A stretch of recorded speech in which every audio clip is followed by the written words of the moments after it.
Welcome to Columbia Business Trends, a joint production of the Lake City Columbia County Chamber of Commerce and Florida Gateway College.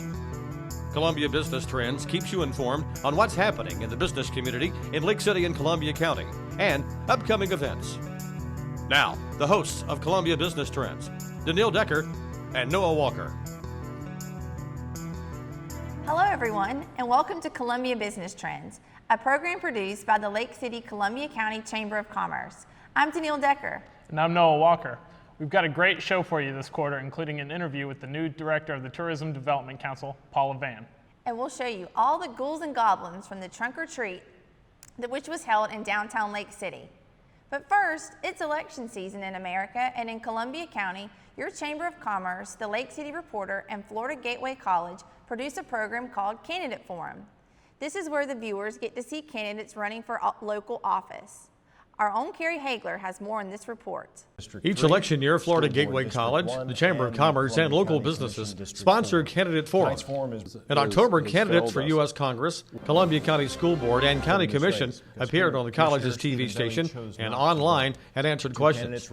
This year, the format of the forum was changed. Instead of each candidate getting 2 minutes to respond to questions, they were given just 60 seconds and then were allowed to give a rebuttal of their opponent's comments. I don't know who Mr. Green has been talking to, but many people have called my home. I've gone to other people's home to address their problems concerning their children.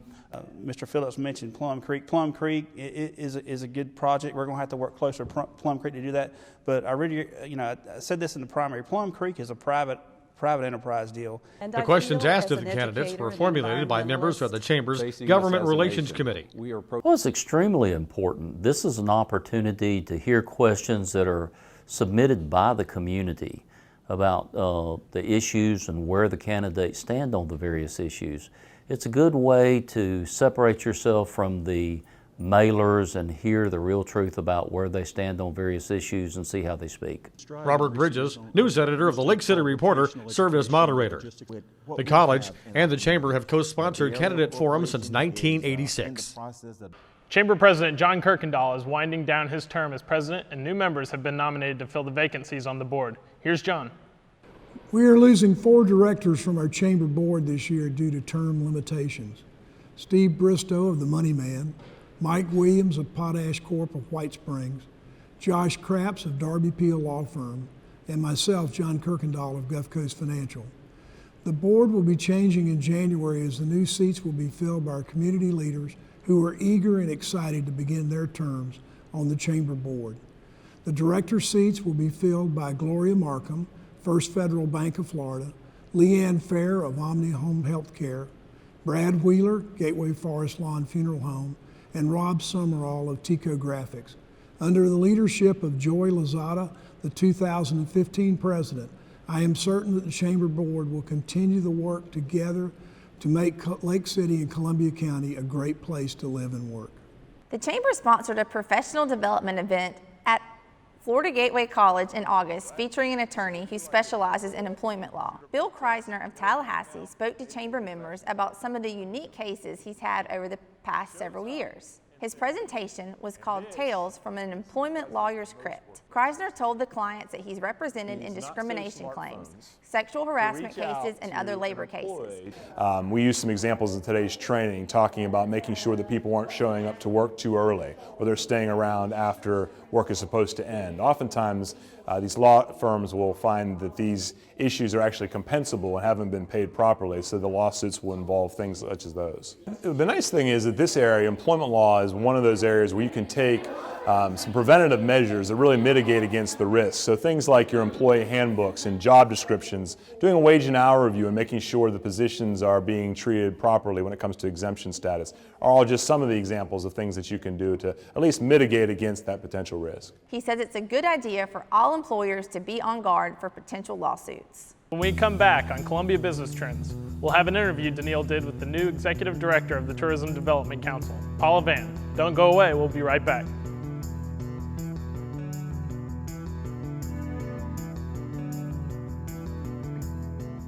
Being a registered nurse is a rewarding job. But if your career goals have you looking for more, Florida Gateway College can show you the way. As a nurse, I love to help people. But I wanted to go further. With our Bachelor of Science nursing degree, RNs have the opportunity to increase their career options and income earning potential. Now I've got more choices, and the extra money isn't bad. Start your journey today at Florida Gateway College.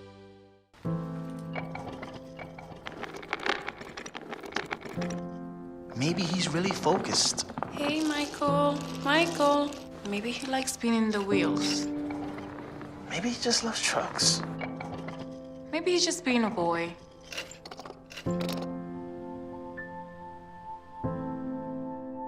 Preoccupation with objects is one early sign of autism. Learn the others today. The sooner it's diagnosed, the better.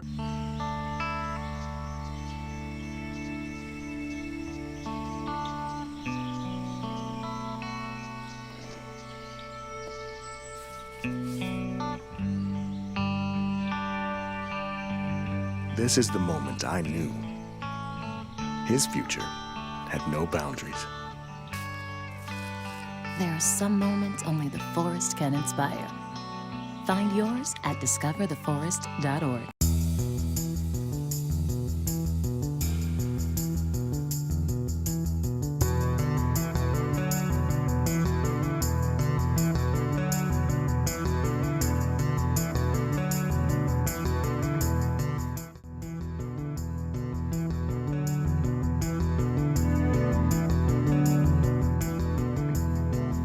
Welcome back to the fall edition of Columbia Business Trends. I'm Executive Director of the Lake City Columbia County Chamber of Commerce, Danielle Decker. Every 2 years, the legislature or petitioners can place amendments to the Florida Constitution on the November ballot. The Chamber held a luncheon to go over those amendments, and our own Carrie Hagler has more. In October, the Lake City Columbia County Chamber of Commerce sponsored a chamber enhancement luncheon at Florida Gateway College. The subject of the event was proposed amendments to the Florida Constitution on the November 4th ballot. The guest was County Attorney-elect Joel Foreman, who spoke on the proposed changes. You know, it wasn't too long ago we had a lot of folks expressing their outrage that our legislators had passed legislation without having read it. And it's the same concept here. If you're going to vote for an amendment, you need to read it, you need to understand it. You need to have a good idea of what you're putting into that Constitution. The Chamber of Commerce routinely sponsors luncheons to keep its members informed of current events that affect the public.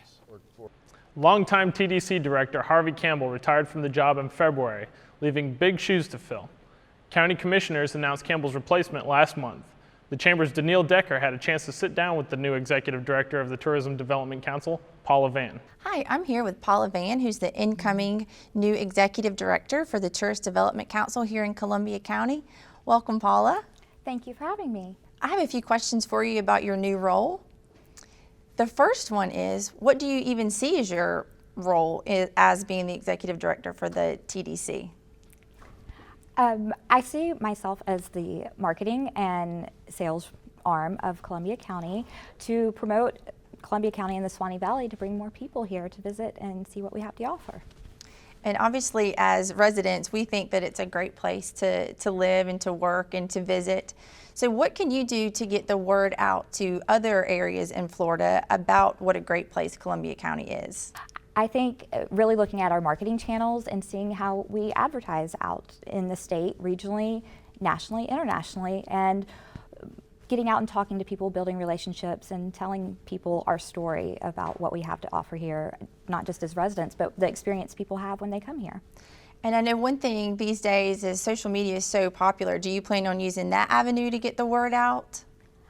Absolutely. I think that is a huge asset that we have at our fingertips that we can look at, and we're also looking at redoing our website right now and things like that.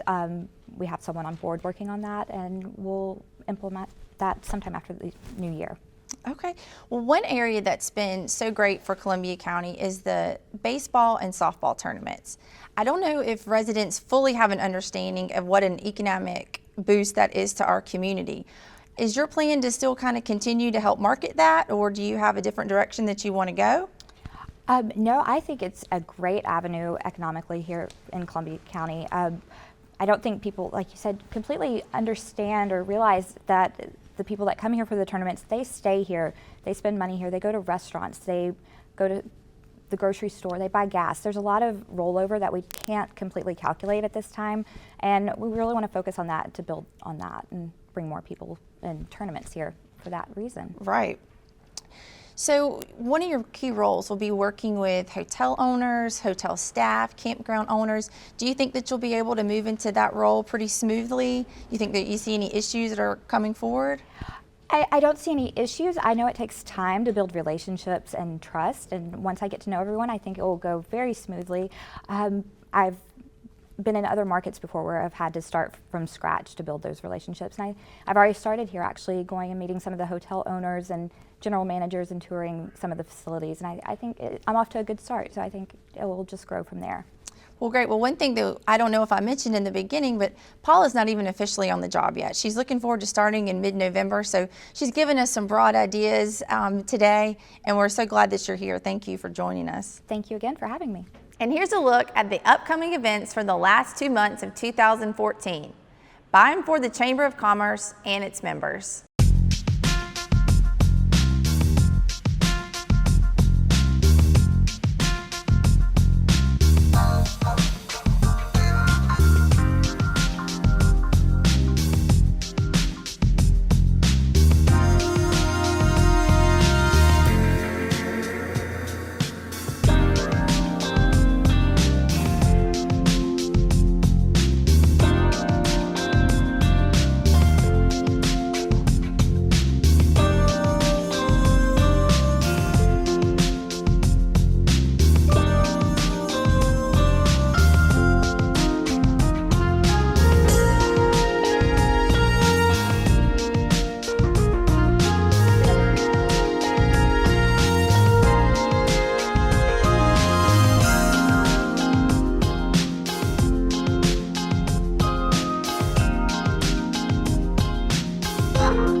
Coming up next on Columbia Business Trends, we'll take a look back at your Chamber of Commerce 20 years ago.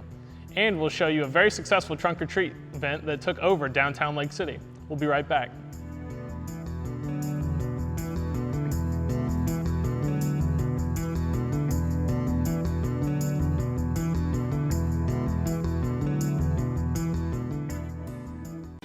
Every student at Florida Gateway College has their own story, personal goal, and journey. I'm doing this for my parents. I feel proud of myself, they are proud of me.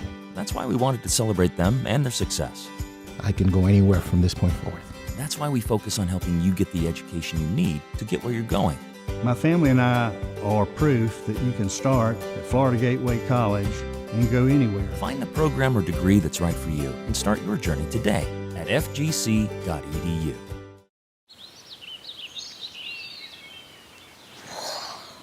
Oh, look, a redhead. Staring contest.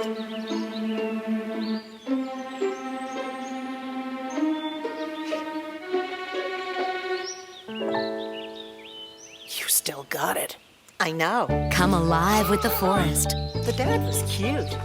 You were looking right at us. Visit discovertheforest.org to find a forest near you.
Welcome back to Columbia Business Trends. I'm Noah Walker, a member of the Board of Directors of the Lake City Columbia County Chamber of Commerce. And I'm Danielle Decker, Executive Director of the Chamber of Commerce. Almost 20 years ago, the membership of the Chamber of Commerce created a program that highlighted efforts of the Chamber and its membership. In this installment, we'll look back at Lake City and Columbia County from July of 1995. The grant will be used to pave taxiways at Aero that can be used for heavy aircraft like 727s and 747s. The pavement now at the complex has been there since World War II, and the improvements made possible by the new money will help Aero attract new business. We have concrete here that goes back really to the time that this airfield was created back in World War II, and the concrete was designed for aircraft that were probably 60,000 pounds or so.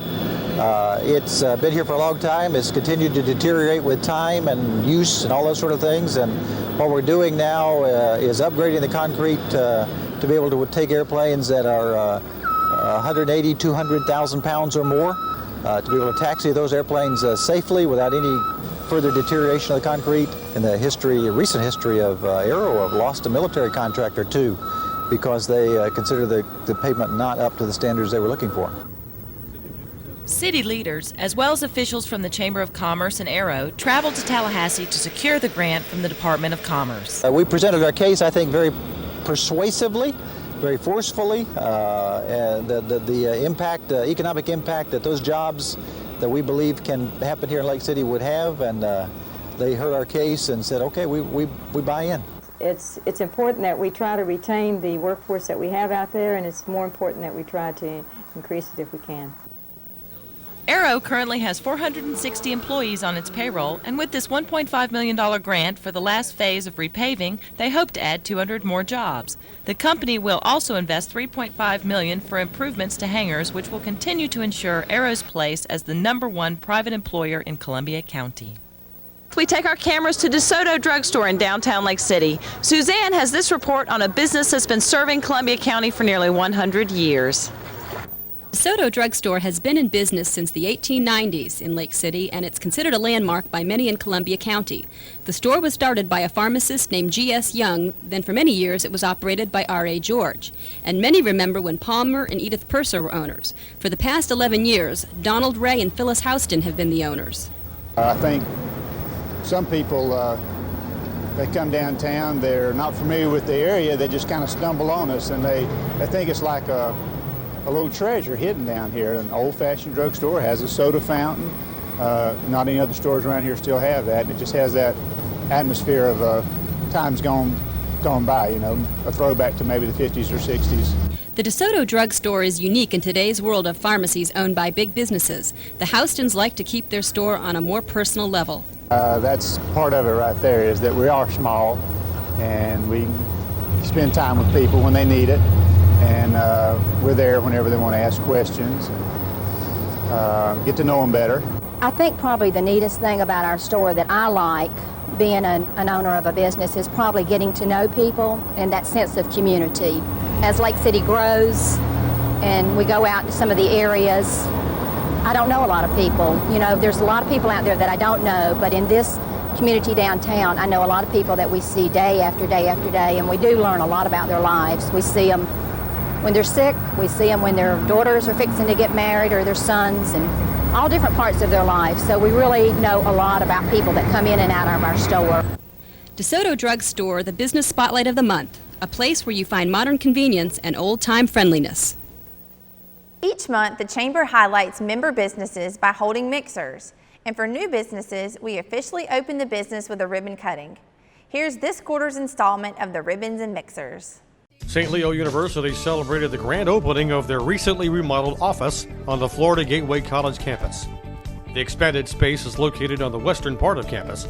St. Leo has had a partnership with FGC for many years, using class space and making a transition for FGC graduates to a university more seamless. On this campus, we actually, elementary education and middle grades education are the largest programs, followed by psychology, business programs, healthcare education, human services, and a CIS management degree. Treasures of Lake City held a grand opening and ribbon cutting at their store located on Marion Avenue in September. The store features items that are slightly used, yet unique. Inside the store, customers can find jewelry, furniture, collectibles, and more. James Buchanan is the owner of Treasures of Lake City. He says he and his wife moved to Columbia County from Orlando 5 years ago after spending many years in business in Central Florida. Some items you can call them new, but they have been, pre-owned. We do consignment, we do estate purchases, and just about any way we can. We buy collectibles from people, we buy jewelry, we do scrap, and we sell bullion and gold coins and items like that too. We're not really a thrift store. We have a good quality of product, I think. Chamber member Cheek and Scott Pharmacy held an open house in September at their location on Stonegate Terrace. In January of 2015, Cheek and Scott will celebrate their 50th anniversary in business. The company began in Live Oak in 1965 and opened a Lake City location several years ago. Cheek and Scott owner Jeff Scott says the company is more than just a pharmacy. And as you can see, our facility is a little bit unique and different from others, where we do compounding and specialty pharmacy and care beyond with nursing and respiratory therapy, as well as pharmacy counseling, immunizations, just kind of goes on and on. Cheek and Scott has more than 50 employees in Columbia and Suwannee counties. Florida Georgia Signs on Turner Road held a ribbon cutting in October. Florida Georgia Signs opened for business in April and offers everything from bumper stickers to billboards. The company also specializes in vehicle wraps, LED displays, signs, and window graphics. Co-owner Gary Russ says they have the experience to offer their customers insight and solutions to help in an ever-changing marketplace. LEDs, we think, are the future of signage. With the information today changing as fast as it is, the consumer is a lot more informed than they used to be, and so the signage has to keep up with that. The Life South Community Blood Bank recently remodeled their building on State Road 47 and to celebrate sponsored a ribbon cutting at the facility. Just a few years ago, Life South had 7,000 donors per year. That number has increased to 14,000 during the last count. Life South Community Blood Bank provides blood to several hospitals in North Florida, and the need for donors is always high. Right now, demand is pretty high. There's specific highs and lows throughout the year, and a lot has to do with the seasons. Summertime usually tends to go down just a little bit, but during the fall and the cooler months, and we start to see an increase in elective surgeries. People are traveling as well, so that might be an increase with our needs as well. So right now, demand's pretty high for us.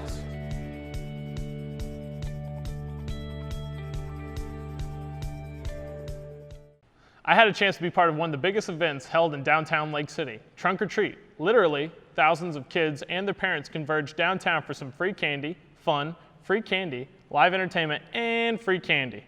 Mike McKee got lost in the crowd and has this report. The line of ghosts, monsters, and goblins began to form well before 6 p.m. for the 5th annual Trunk or Treat sponsored by the Chamber, the Lake City Fire, and Lake City Police Departments. Kids and their parents really got into the Halloween spirit. I was working in the lab late one night when my eyes beheld an eerie sight, for my monster from his slab began to rise, and suddenly, to my surprise, even the candy vendors distributing the candy got into Halloween 1 week early. they did the monster mash. The zombies were having fun. The party Face painting, bounce houses, and other entertainment were all part of this year's Trunk or Treat, which organizers say attracted more than 10,000 people to the downtown Lake City area. For Columbia Business Trends, I'm Mike McKee. That's going to do it for this edition of Columbia Business Trends. If you'd like to join the Chamber, please give us a call at 752-3690, or you can log on to our new website at lakecitychamber.com. And don't forget to send in your renewals. We hope you'll join us for our final program of 2014 in December. Good night.